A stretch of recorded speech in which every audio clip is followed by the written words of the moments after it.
Unidade 2, Fontes de Energia e Problemas Ambientais. Aula 6.1, Conteúdo: as políticas ambientais mundiais e nacionais. Habilidade: relacionar as proposições das convenções mundiais sobre o meio ambiente com as diversas ações ligadas à sustentabilidade. E aí, meu povo, boa noite para todos vocês, boa noite para os professores presenciais, nossos colegas de trabalho, boa noite a todos os alunos da EJA primeira fase, EJA Médio primeira fase. Tudo bem aí com vocês, pessoal? Hoje temos mais uma aula da unidade 2 aqui de Geografia, inclusive hoje já é a última aula da unidade 2, amanhã teremos a nossa avaliação.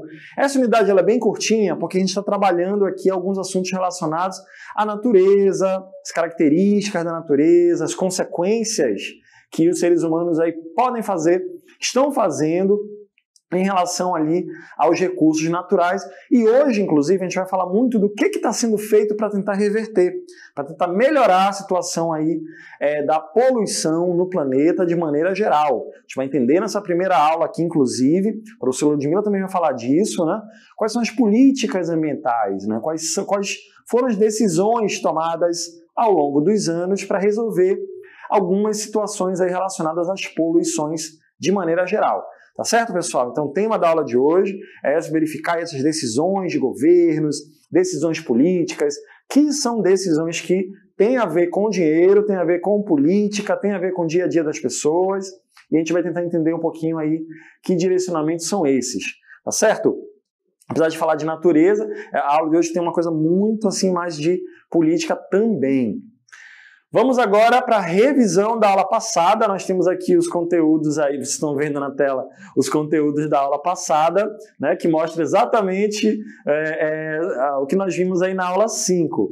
Na aula 5.1 nós vimos sobre as fontes de energia, né, elas são divididas em fontes não renováveis de energia, aqueles recursos que podem acabar, né, o caso do petróleo, o gás natural, a energia nuclear, né, o carvão, né, são fontes que, de tanto serem utilizadas, elas podem acabar, porque elas são fontes que demoram milhares de anos para serem formadas naturalmente. Então, por isso, são consideradas cientificamente como fontes não renováveis de energia.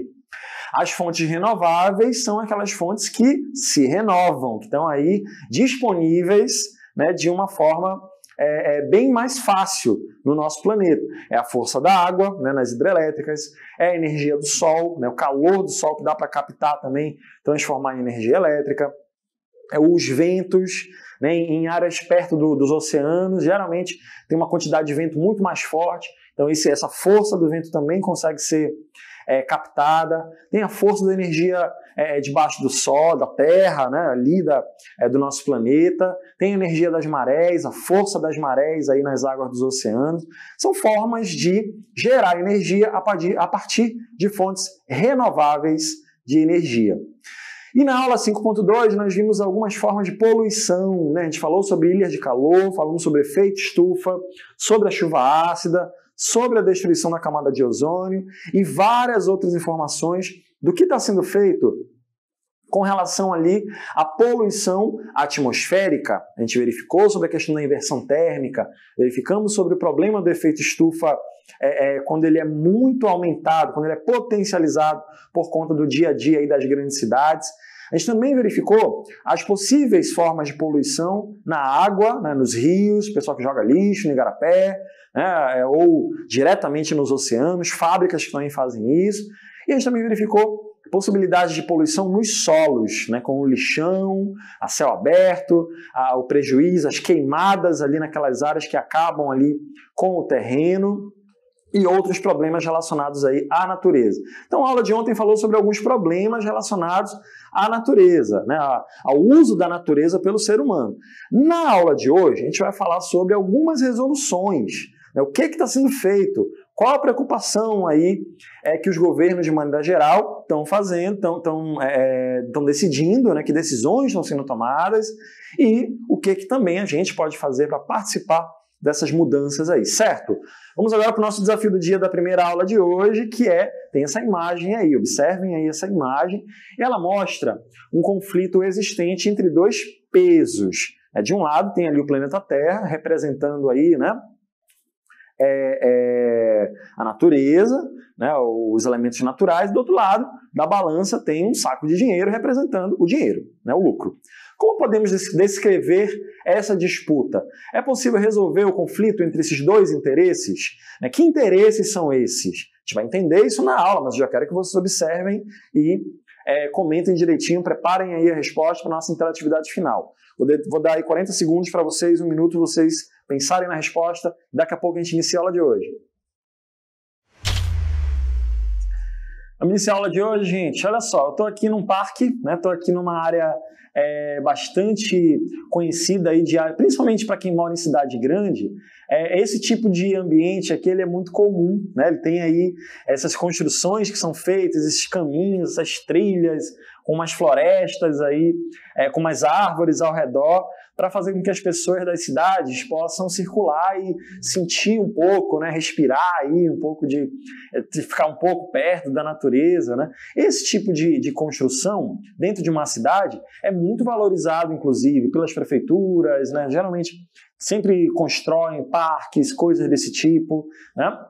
Isso, na verdade, isso aqui que a gente está vendo agora é uma resposta, né, de anos e anos de preocupações aí, desde a metade do último século, né, com a preocupação relacionada à poluição ambiental, aos problemas relacionados aí ao meio ambiente. Alguns governos vieram observando, né, que aquilo lá atrás, né, aquele monte de construção ali, de fábrica e tudo mais, está causando prejuízos na natureza e, consequentemente, causando prejuízos na saúde das pessoas. Então, a gente vai verificar na aula de hoje que problemas são esses. A gente vai continuar falando do que a gente viu na aula passada, né? E a gente vai tentar entender, ao longo dos anos, o que está sendo feito. Não é uma coisa reclamar, não é uma coisa falar, mas assim, tem alguém tentando modificar essa situação? O que os prefeitos, os presidentes do mundo todo, não só do Brasil, o que eles estão fazendo para tentar ajustar a questão da preocupação com o meio ambiente, né, no planeta, né, que é uma situação que envolve políticos do mundo todo, decisões políticas, envolve leis, né, envolve acordos internacionais para poder chegar no objetivo que é fazer com que as pessoas fiquem, né, com uma qualidade de vida cada vez melhor. O ser humano ele usa muito a natureza na geração de energia para fazer carro, para fazer casa, fazer roupa, né, mas principalmente para a questão da alimentação, da respiração, da sobrevivência, né? Então, se esses elementos aí não estão bem organizados, não tem como a vida se organizar melhor aqui no planeta Terra. Então, a gente vai verificar na aula de hoje, a partir de agora, né, que mudanças são essas, que problemas são esses aí no nosso planeta, né? Existem uma série de interferências humanas. A gente já estudou mais ou menos sobre isso, né, nossas aulas passadas, né, os impactos ambientais. O que é impacto ambiental? É uma ação, é uma coisa, né, é uma atitude aí que as pessoas fazem que acabam prejudicando a natureza. Essa primeira imagem aí de cima é uma fábrica mandando fumaça, né, gases tóxicos para a atmosfera. Isso causa um impacto ambiental, porque o ar, antes dessa chaminé, ela tinha uma pureza. Com esses gases tóxicos aí depois, né, desse desgaste todo aí causado pela chaminé, deixou a atmosfera, deixou o ar dessa área aí com uma qualidade pior. Isso é um impacto ambiental, e isso que foi preocupando algumas pessoas aí ao longo aí das décadas, né? E tudo isso foi aumentando num ritmo muito acelerado. Olha aí a imagem do meio, né? Esse monte de lixo aí no oceano. Isso tudo já é cidades jogando lixo nos oceanos, e a maré das águas dos oceanos traz de volta. E aí, quando na verdade foi uma coisa que foi jogada no mar, no rio, para, né, se livrar do lixo, e aí a própria natureza acaba trazendo, né, com o movimento das marés, acabou trazendo de volta esse material. Ali, olha aí embaixo, na imagem de baixo, né, está sendo desmatada uma área aí para poder construir, para poder abrir uma clareira, fazer alguma coisa, retirou a cobertura vegetal. Tinha folhas aí, tinha madeira das árvores, do tronco das árvores, tinha espécies animais vivas ali nessas áreas, tiveram que sair daí, ou foram mortas no processo. Tudo isso são impactos ambientais. E é isso que desde a metade do século passado, século XX, década de 50, década de 60, começou aí, né, a se pensar essas coisas com relação à poluição dos lugares. E isso acabou gerando uma necessidade de discutir o modelo de desenvolvimento. Peraí, vamos colocar aí cada vez mais fábrica? Vai chegar um momento que quando tiver vai ter mais fábrica do que floresta. E aí, como é que vai ficar a situação da respiração das pessoas? E aí, como é que, no caso aí do lixo, que está aparecendo aí na imagem do meio, como é que as pessoas vão utilizar a praia? E aí, como é que vai ser para as pessoas se divertirem? Vai ficar todo mundo convivendo no lixo? Vai misturar a pele com a sujeira causada pelo chorume do lixo? E isso também são preocupações. E aí, quando não tiver mais árvores para fazer o processo de fotossíntese, de purificação do ar, né, todo aquele processo natural das plantas, se não tiver as plantas, não vai ter essa mudança. E aí, né, como é que resolve essa situação? Esses que são os grandes questionamentos aí com relação às interferências humanas nos lugares. Esses que são os grandes questionamentos nesse sentido aí, com relação a isso. Então, pessoal, ao longo dos anos, né, algumas ONGs, a gente vai falar sobre ONG daqui a pouco, alguns cientistas, ambientalistas, pessoas que trabalham com biologia, pessoas preocupadas com a questão ambiental, começaram a pensar isso. Né? Era um pesquisador que estava observando, né, que um monte de floresta de eucalipto estava expulsando os pássaros que estavam ali, porque pássaro não consegue respirar a árvore de eucalipto e vai embora, né? Porque a fábrica de papel precisa, né, do tronco ali do eucalipto, isso está gerando um impacto ambiental muito grande. Né? É a quantidade de lixo, é as chaminés ali das fábricas deixando as pessoas com problema respiratório, né? Tendo aí várias doenças relacionadas aí à respiração de gases tóxicos também, gerando problema. Até hoje em dia acontece, né, em cidade grande, muito comum, o ar está muito poluído e prejudicando as pessoas. Então, desde lá da metade do século XX, do século passado para cá, muitas discussões foram sendo feitas, algumas ações foram sendo também realizadas, e tudo isso gira, a gente vai falar na sala de hoje com relação ali às chamadas convenções mundiais.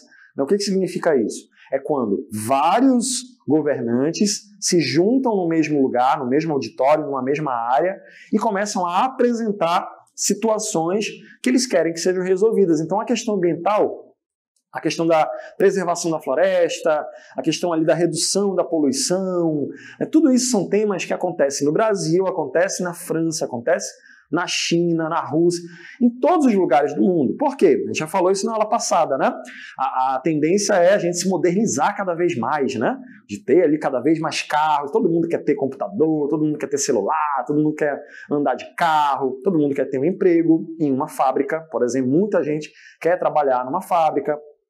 Então, os equipamentos em geral precisam das fábricas para serem produzidos. Então, cada vez mais a nossa vida vai ficando cada vez mais modernizada e dependente dessas transformações da natureza.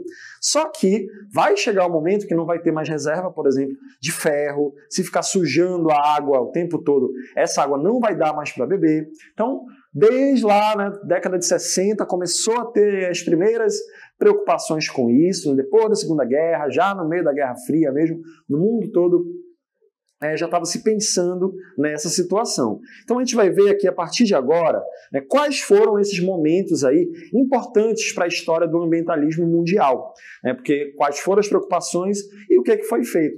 A gente vai começar agora verificando aí sobre o Clube de Roma.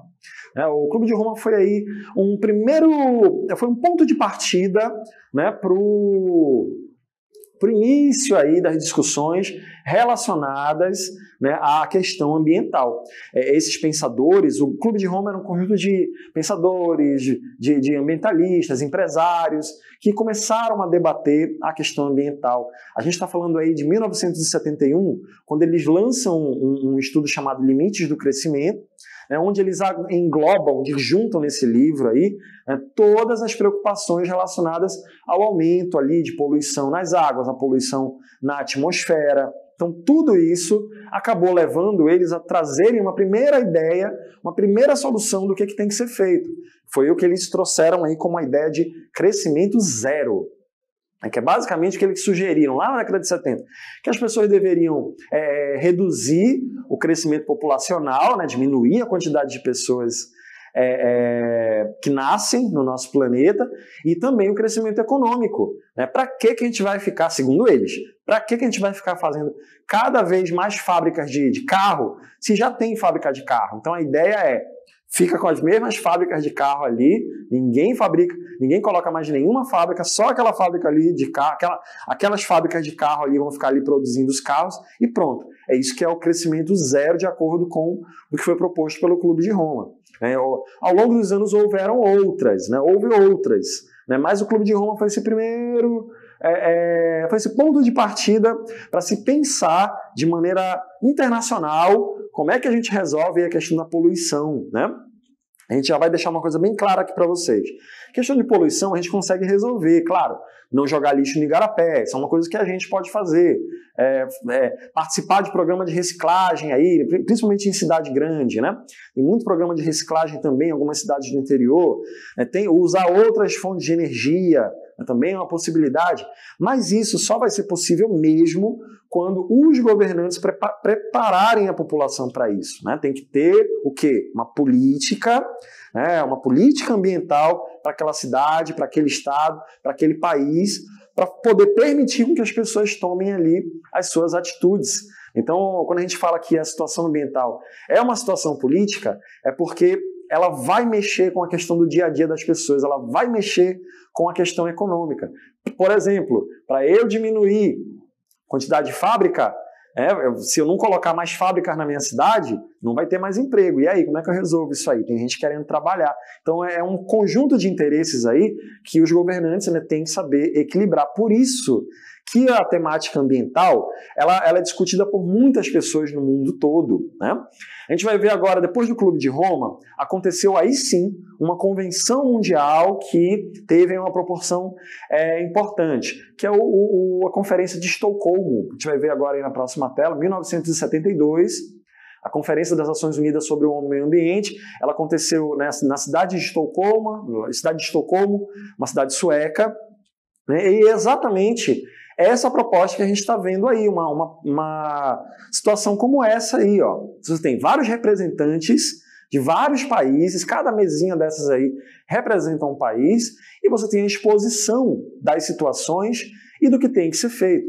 Então, essas reuniões todas, elas foram para debater o que esses países têm em comum com relação à poluição e poder estipular algumas ações a partir da chamada Declaração de Estocolmo, né? Que é exatamente aquele projeto para tentar fazer com que os países participantes reduzam a poluição, resolvam os problemas ali desse desequilíbrio entre esses interesses, o crescimento econômico e a preservação ambiental. Ora, se eu não cortar árvore, é uma lógica bem, bem simples, se eu não cortar árvore, eu não vou ter o papel, né? Se eu não tirar o ferro lá da jazida de ferro, eu não vou ter como fazer a televisão, não vou ter como fazer o carro. Então esse que é a grande disputa, né, que desde aquela época lá já vem acontecendo, que é a questão da necessidade de gerar cada vez mais lucro pelos países, com a fabricação das coisas, das roupas, dos eletrônicos, mas ao mesmo tempo uma preocupação com o ambiente, né? Se eu acabar com todo o ferro do planeta, como é que eu vou produzir carro? Como é que eu vou produzir TV? Né? Não tem como, não vai ter mais como fazer. Então, exatamente a partir da declaração da Conferência de Estocolmo, surge esse conceito, né, essa discussão, a partir do conceito de desenvolvimento sustentável. A gente vai ver na próxima tela agora aí, que é exatamente uma forma de equilibrar, né, o conceito de desenvolvimento sustentável, ele começou a ser debatido, não com esse termo, mas começou a ser debatido lá de Estocolmo. Lá por volta do começo da década de 80, houve aí, né, outras reuniões da ONU, né, da Organização das Nações Unidas, para tentar ali discutir cada vez mais essa situação, esse desequilíbrio, esse equilíbrio, na verdade, entre o crescimento econômico e a preservação da natureza.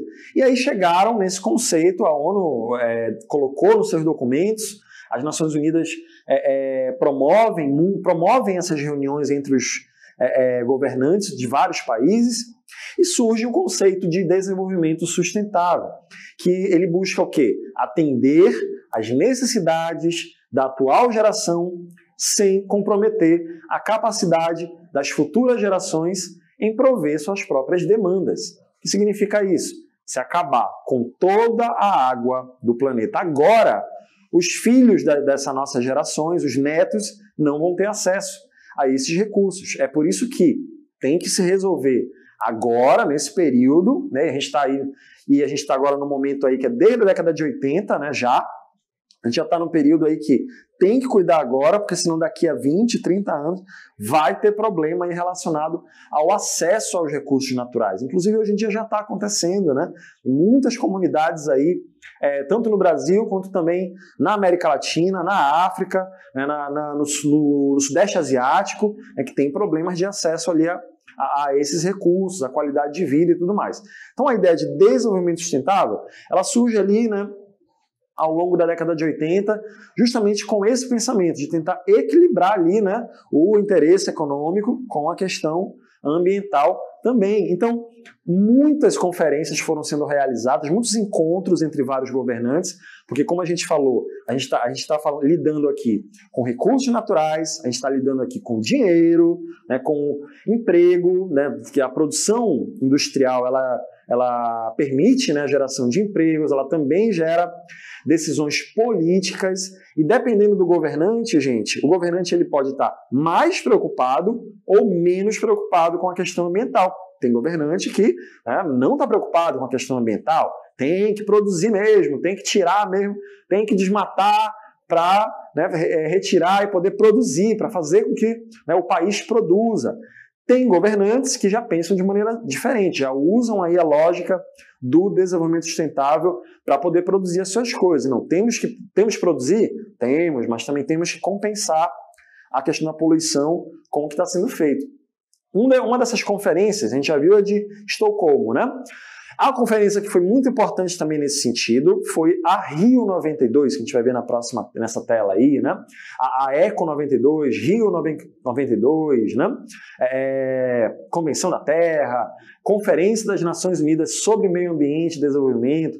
Esse aí, na verdade, foi o grande evento, né, do ambientalismo mundial. Foi lá no Rio de Janeiro, né, a Rio 92, muitas pessoas foram, muitos representantes dos países foram para aquela área lá no ano de 1992, então o mundo inteiro estava olhando para o território brasileiro lá naquele ano, né, as pessoas tentando entender ali a questão da poluição, e aí muitas coisas foram feitas, muitas reuniões, né, muitas definições foram feitas, muitos documentos foram criados a partir da Rio 92. Então, cada governante expôs aí as suas situações, expôs os problemas que têm que ser resolvidos. E como a gente sabe que a questão da poluição ela é muito comum para vários países, então acabou se criando, né, uma série, né, de documentos, né, uma série de resoluções para o que os países deveriam fazer, né, para o futuro, deveriam fazer para reduzir a questão da poluição, né, do prejuízo ao meio ambiente. E como a gente vai ver de novo na tela anterior, né, que mostra o Rio 92, foi elaborado aí a Agenda 21, foi um dos documentos elaborados aí para que cada país tivesse que fazer, que é um programa para implantação de um modelo de desenvolvimento sustentável. Então a Agenda 21 era uma série uma série de ações, de metas ali que os países se comprometem a fazer. Não é que eles têm que fazer, não é lei, né? Mas são políticas ambientais que cada governo pode fazer para poder reduzir a questão da poluição nos lugares. Então, o documento Agenda 21, né, ele é proposto pelo Brasil, a França tem a sua própria Agenda 21, porque a natureza, as características naturais da França, por exemplo, são diferentes das características naturais do Brasil. Então, cada país, cada realidade vai propor suas próprias metas, né, de acordo com o que foi discutido naquele período. E aí, depois de 92, ainda houve, depois da Rio 92, ainda houve, né, uma série aí de discussões, de documentos, né, de resoluções a serem feitas. Houve também mais alguns encontros, né, alguns encontros ali em outros anos, em 97 inclusive, teve um encontro muito importante, já seguido ali da Rio, da Rio 92, né, foi o que gerou o chamado Protocolo de Kyoto, inclusive em 97, que foi muito polêmico, porque os Estados Unidos era um protocolo que os países se comprometiam a reduzir poluição no ar, né? Reduzir a poluição, a emissão de gases tóxicos para a atmosfera em tantos por cento. Os Estados Unidos não assinaram, não quiseram cumprir. Por quê? Porque os Estados Unidos produzem muito, né? A indústria dos Estados Unidos é muito forte. Então, como é que vai reduzir? Se reduzir o número de fábricas aí funcionando, eu perco, né, a minha produção, o meu lucro. Né? Olha aí, mais uma vez, esse desequilíbrio entre necessidade de lucro, de crescimento econômico e a questão ambiental. Então, na China também, recentemente, também muitos picos aí de poluição. Tem casos aí que as empresas têm que ser fechadas, né? As fábricas têm que ser fechadas durante um período, porque o fumaceiro de poluição é muito intenso. Então isso acontece até hoje. 97, então, foi um ano em que o protocolo de Kyoto foi assinado e tem, né, ainda essas metas a serem atingidas e que os países também não tentam atingir e às vezes não conseguem. Depois de 92, houve outra convenção muito importante, que foi a Rio+10. Ela aconteceu em 2002, mas ela não foi no Rio de Janeiro. Ela foi lá em Joanesburgo, na África do Sul, a Cúpula Mundial sobre Desenvolvimento Sustentável. O que foi feito? Lá em 1992, eles promoveram o seguinte: não, vamos acabar, né, vamos promover aqui, vamos fazer os nossos documentos, né, a conferência ali sobre desenvolvimento sustentável, vamos fazer documentos da Agenda 21, vamos fazer documentos relacionados ao clima, e daqui a 10 anos a gente se reúne novamente para ver o que fazer um balanço, né, o que foi feito, o que ainda pode atingir, quais metas e tudo mais. Então, cada país tem o seu ministério, por exemplo. O Brasil tem um Ministério do Meio Ambiente, né, ao longo dos anos. Então, em 2002, foram enviados representantes aí dos países que participaram para discutir novamente a questão ambiental, com a mesma situação. E os mesmos conflitos também vêm, né? Porque tem país que consegue cumprir, mas tem país que não consegue cumprir porque prefere produzir cada vez mais, gerar cada vez mais dinheiro. Então esse é o grande conflito. 10 anos depois, gente, na próxima tela a gente vai ver, ocorre a Rio+20. Esse evento volta para o Rio de Janeiro, agora em 2012, recente, né, em 2012, Conferência das Nações Unidas sobre Desenvolvimento Sustentável. E aí, pessoal, a gente observa aí que quanto mais essas conferências vão acontecendo, a gente vai observando que as metas que até então, né, tinham que ser feitas, elas meio que não estão sendo, né, atingidas 100%, exatamente por essa questão da necessidade de produção. Prestem atenção, a países como Estados Unidos, China, né, outros países que produzem bastante, países da Ásia que produzem bastante, né, e, consequentemente, poluem bastante.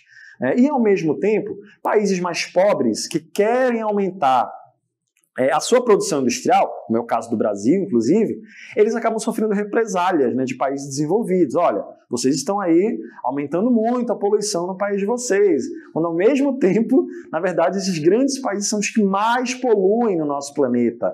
A gente observa aí, então, os países mais pobres, na verdade, querendo expandir a sua produção industrial, a sua produção ali da agricultura, da agropecuária e tudo mais, e também, consequentemente, gerando poluições, porque é interesse de todos os países o quê? Crescer economicamente também, porque isso, consequentemente, vai gerar emprego, vai gerar riqueza para esse país e tudo mais. Mas a questão ambiental, ela continua sendo um desafio muito grande para as pessoas. Então, a Rio+20, ela acabou sendo uma confirmação, né, do que ainda pode ser feito, de quais os novos caminhos agora, né, que a gente pode seguir para poder seguir adiante com relação ali às metas relacionadas ao ambiente, que tipo de ações a gente pode fazer para modificar a questão da poluição. A gente até falou na aula passada sobre a questão da camada de ozônio, vocês lembram?